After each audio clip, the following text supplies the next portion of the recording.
All right, when we last spoke, we were talking about your new company, Shamrock. Where did the name come from?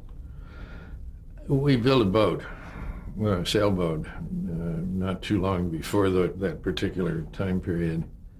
And it was going to be a really big, pretty kind of a sailboat, and I wanted to paint it dark green. And because there was some Irish in the family, there's actually quite a bit of Irish in the Disney side, as well as the lady I was married to at the time. And Shamrock just was a kind of a natural name for the boat. So somehow or another, following along, everything we did after that was called Shamrock. But it was all named after the boat instead of the other way around. Well, around this time, you produced a documentary about sailing, Pacific High. Right. Talk a little about that. You obviously have quite a love for sailing. Well, that was sort of my impulse when I left the studio in '77. I didn't want to stop making film just because I wasn't there, and I sort of thought I knew how to make documentary, sort of shot on the spot kind of film. And in Southern California, there's this famous race, yacht race from Newport Beach down to Ensenada every year, every spring, the Ensenada race. And usually in those years, we'd get 500, 600, 700 entries. Huge migration of sailboats to Ensenada. It's often known as the Beer Can Derby. And I thought, beyond a boat race, that it was really interesting as a kind of a social event. Sort of, you could call it the Woodstock of sailing, I suppose, in a way. And people have. And so I thought, why not, just go out and shoot this like it's one of our nature films. So we rounded up 4 boat owners who were willing to bring a cameraman along. And we did a lot of interview footage with the skippers of the boats and with their wives and their crew and with race officials. And we had cameras and helicopters and chase boats all over the race course. And we shot something like 160,000 feet of 16 millimeter film over about a 48-hour span. Every angle of everything that happened all the way along, and then spent 10 months trying to piece it together into a movie.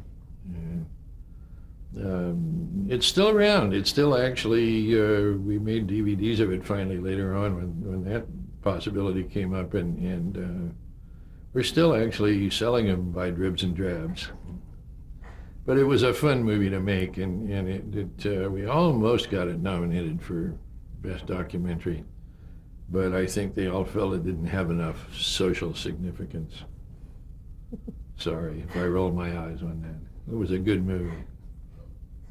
All right, let's move forward a few years to 1984 when you resigned from the board of Disney. What brought about this decision? Well, clearly what I had done for the last 7 years had not had much effect on the company. Clearly, if you look at the financial data from those years, the company was on a pretty heavy downhill slope. There was really no creativity within the company at all. There were people thinking, let's pick it up and buy it and sell it for the parts, which is pretty ugly stuff. And it just, it got me in a tough place. And we just said, you know what, we've got to create chaos around there. And Stanley Gold, who was my partner all along through the Shamrock, the formation of Shamrock, and still is our partner, thrives on chaos. He's one of those.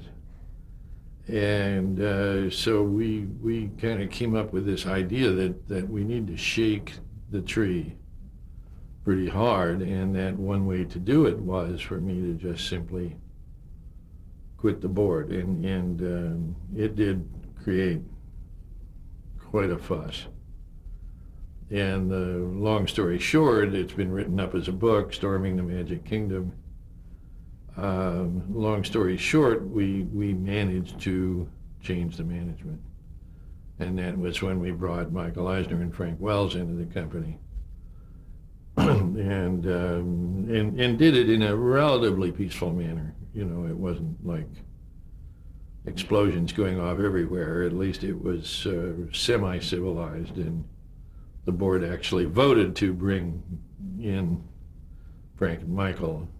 But still, there must have been some awkwardness since it was family. There was you a were up particular against. awkwardness with Ron Miller because he was and is my cousin, and married to my blood cousin, and it didn't make us friendlier than we had been before. But, you know, it was just simply one of those things that in my view, at least, and in a lot of people's views, had to be done. Clearly, it changed the nature of the company enormously. Now, how did the board come to choose Michael Eisner and Frank Wells? Well, they were our nominees.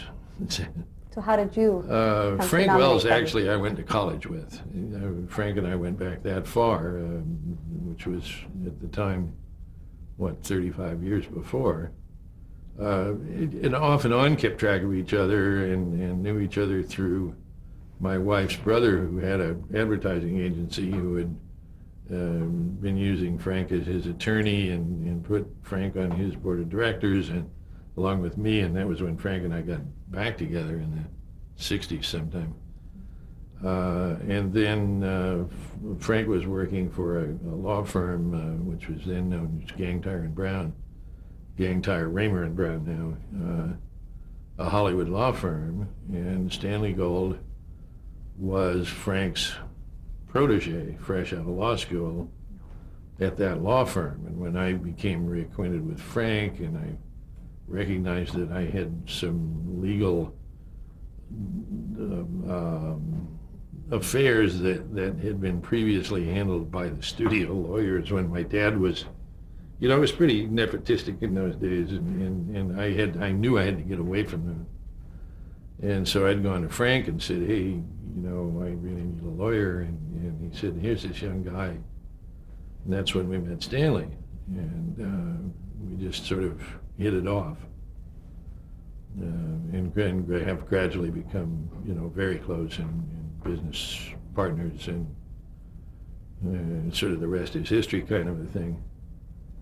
But now, what did you see in Frank as a potential leadership for the Frank, company? at the time, Frank had left the law firm and gone off and tried to climb Mount Everest. And at the time that we decided it was time for me to quit the board, the Disney board, Frank was just home from his attempt to climb Mount Everest, which he had vacated his job at Warner Brothers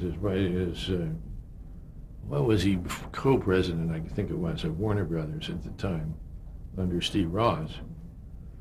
And he decided to go off and do his mountain climbing thing, and he was just home from that. And Frank and Stanley and I met in New York right after a Disney board meeting that we'd attended in Florida, and sort of cooked up this plan that I would resign, and that if given all of the potential scenarios that could follow that Frank would be a partner with us in some way or another, and would love to have a part in running the company. So now, when did Michael Eisner come into the picture for you? How did you choose Well, him? the day I resigned, and for days thereafter, because of course all this hit the trades, and I got phone messages coming in. Those little yellow phone slips, you know, were stacked up about this high, and I was going through them like this. Never heard of this guy. Never heard of this guy. I knew Michael, as it happened, because he had come onto the board of California Institute of the Arts a couple or three, maybe years before that. And so I met him at a Cal Arts functions and knew him a little, and thought he's a pretty smart guy. And so he was one of the calls, many calls, and I was one that I thought, well, maybe I could return that call. And that was indeed what happened, and I did return the call, and it's sort of, again, it's the rest is history kind of a thing. We thought that there was a great strength in having, as Walt and Roy, the creative guy and the business guy, come in together as partners. And so we began actually negotiating, Stanley and I began negotiating with Frank and Michael.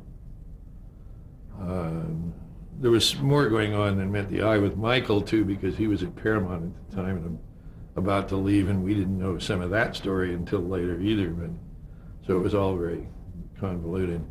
Well, now, when Michael and Frank were brought in, were they equals, or was one above the other? They were brought in as equals, and that was why it worked. We were they had different titles. Michael was chairman and Frank was vice chairman. I was vice chairman too, and there were little nuances of differences, but they were conceived, and we kept pushing the idea that they were equals, and they needed to operate as equals, and each do what they did best. And so that was a very, very important part of the process, maybe the single most important part of it. And now, at this time, you took over the animation department, is that correct? Yeah. How did that come to be? Well, we had a party after the board meeting wherein Frank and Michael were elected to the board, and it was sort of a celebratory lunch. And somewhere towards the end of the lunch, we were all going, yay, yay, wow, now what? And so it's somewhere towards the end of the lunch, Michael looked at me and said, and it was true, we never had talked about Roy's part in anything after whatever happened. And we really, it was a mystery what was going to happen right until the last minute. And so he looked at me and said, well, we never talked about this. What do you want to do now? And I hear there was a whole panoply of choices. I could have said, well, I think I'm going to live in Hawaii the rest of my life or something. And I could have said, well, I want to be in your office every day, all day to make sure you don't screw it up. And neither of which was an appealing choice. But I did know that the animation department was in deep, deep trouble because of the lack of creativity, because of neglect, because of the lack of really love being put into it. And so I just blurted out, why don't you let me have the animation department? Because I said, I think I'm the only guy that knows how it works, because I grew up around it, and I think I'm the only guy that knows all the people involved and the mechanics of it, and what it takes to make an animated film. I've never made one, but I know how to do it. And I think Michael was relieved that somebody took that one off his hands the first hour. And so he said, great, do it, And so that's where it started. What were some of the first things that you did when you got in there? Well, as I say, I knew a lot of the people involved, so it was fairly easy for me to just call a few guys and say, what's going on? And they were, as it turned out, they were just finishing a film. It was beyond help, in a sense, at the time, called The Black Cauldron, which was a massive 70 millimeter production of a sort of a Lord of the Rings kind of a story, I guess, is good a description as any. Difficult and dense, and it was sort of, the origins of it were all Welsh, so everybody had these weird names. You couldn't make heads or tails out of anybody's name. And beautiful animation, beautiful backgrounds, beautiful work. And the story was just a disaster. And they also, fortunately, I looked at that and I went, oh God, what are we going to do? And then they said, but there's two guys, John Musker and Ron Clements, who had been working on another little story because they didn't want to work on the black collar. They actually refused to work on it. And Ron Miller had apparently said, why don't you guys find something else you want to do and develop it? So they'd been working on this thing kind of privately for some time, and they had the storyboards all done, almost ready to go into production, for a little movie called Basil of Baker Street, which later became retitled The Great Mouse Detective. I like Basil of Baker Street better, so I would go back and change the title if I could. It was basically the story of a little mouse who was the mouse world's equivalent to Sherlock Holmes, and he lived under Sherlock's house on Baker Street, and he solved all the mouse crimes.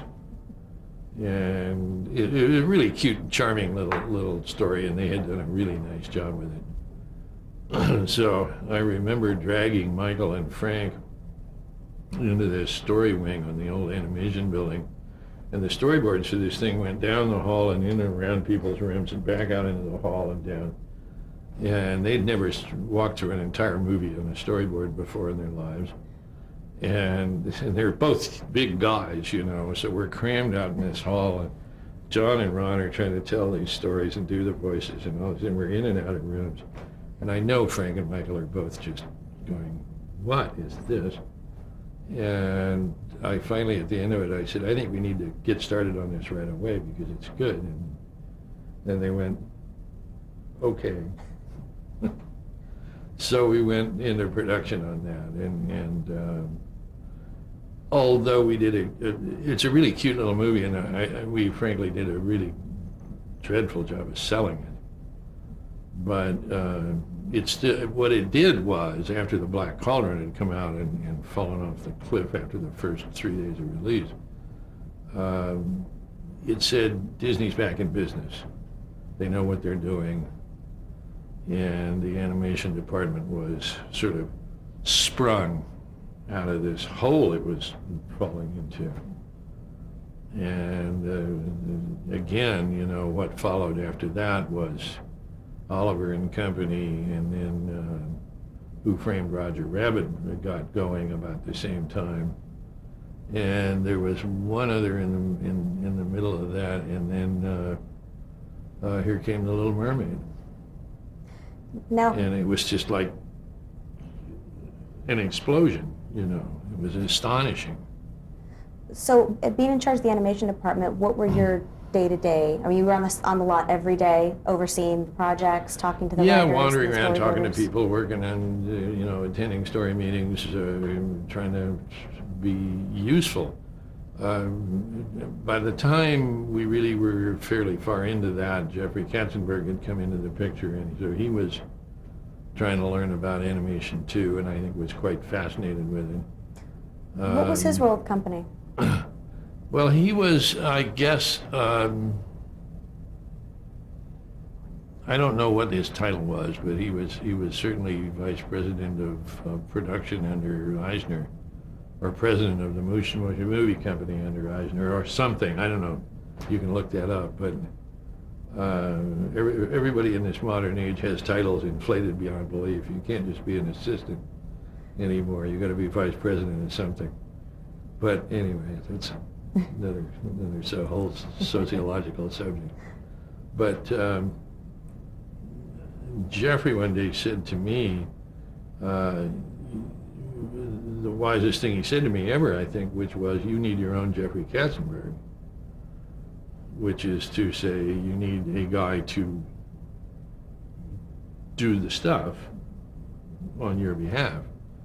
And that was when I found Peter Schneider and brought Peter into the process. And he really was enormously the perfect guy. You know, he was perfect for animation because he was crazy as they come and creative as they come, and not willing to settle for something that's only fair or good enough. Good enough is never good enough. And that's one of the things you have to fight with yourself all the time to remember. How is the technology changing? at this time? Well, all of this, all kind of at the same time, the computer came into our lives. I think about the same time as all of those other things I was just describing.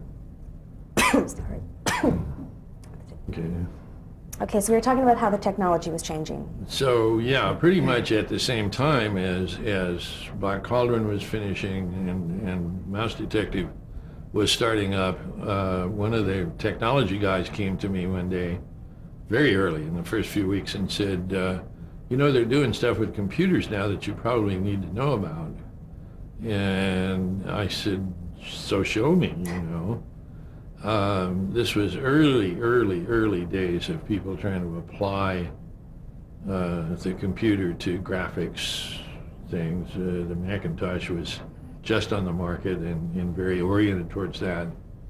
But there were a lot of people like Silicon Graphics and others who were pretty deep into it. There was a guy named John Whitney who was an experimental animator who had gotten hold of a Cray computer somehow, one of those billion gigabyte things, and had come to us and wanted us to give him Mickey Mouse to see if he could animate Mickey in the computer, which made us, you know, very nervous because of all the copyright implications of that. But we went and worked with him for a while and learned a good deal about, you know, what he was doing and how far along he was. But it was about the same time that we also heard about what John Lasseter was doing up in San Rafael with what at the time was George Lucas's Pixar company. And we went up and visited with John, who turned out to be, it was like old home week because John had only left Disney about 2 years before this and had gone through CalArts and sort of always felt like he wanted to be part of Disney.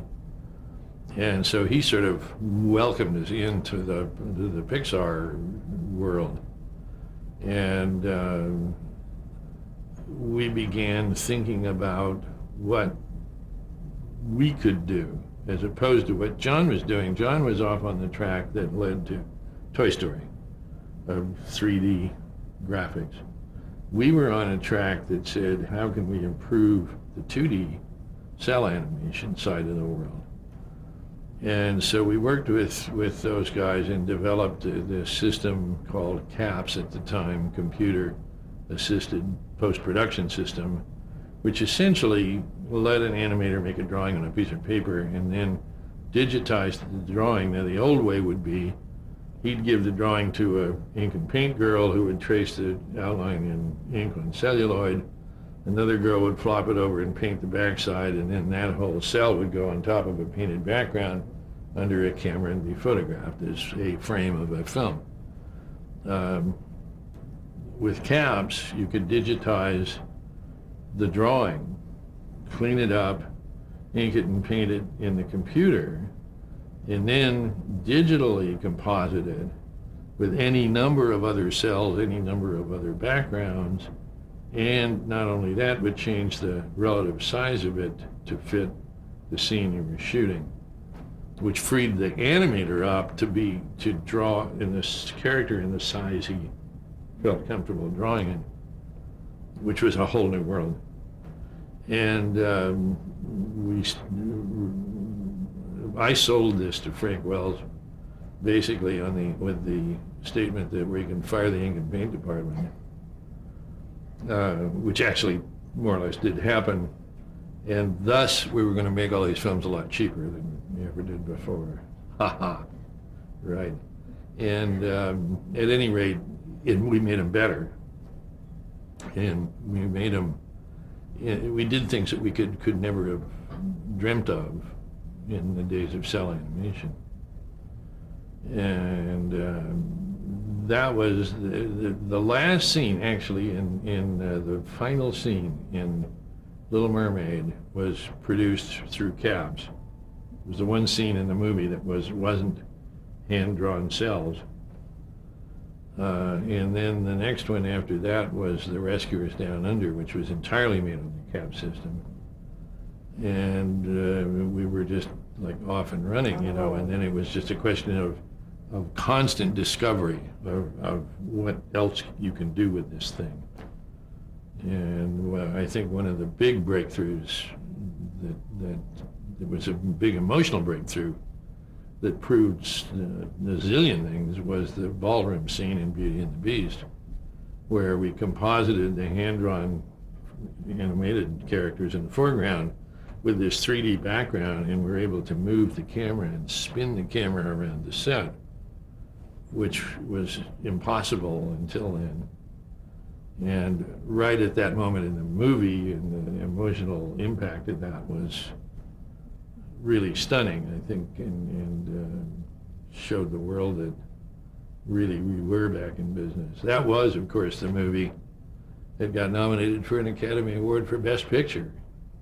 It will, to this day, be the only animated film ever nominated as Best Picture, because now we have a category for. Exactly. So we felt fairly good about that. On a sadder note, Frank Wells died unexpectedly in an accident. How did his loss affect the company Well, without that dual structure on top?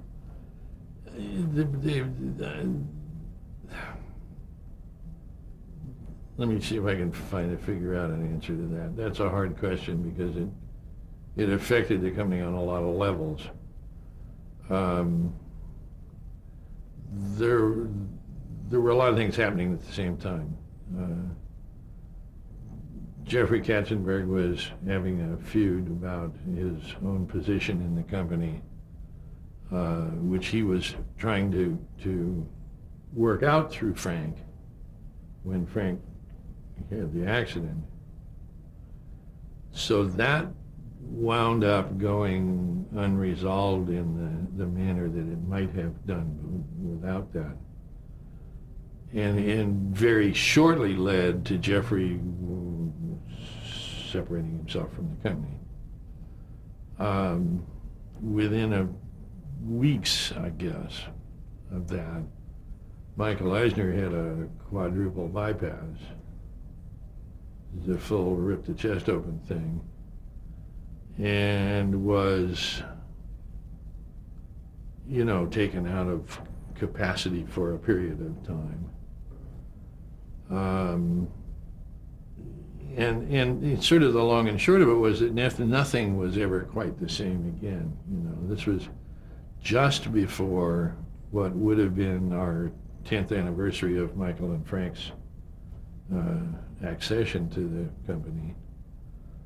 We were already planning the party, actually.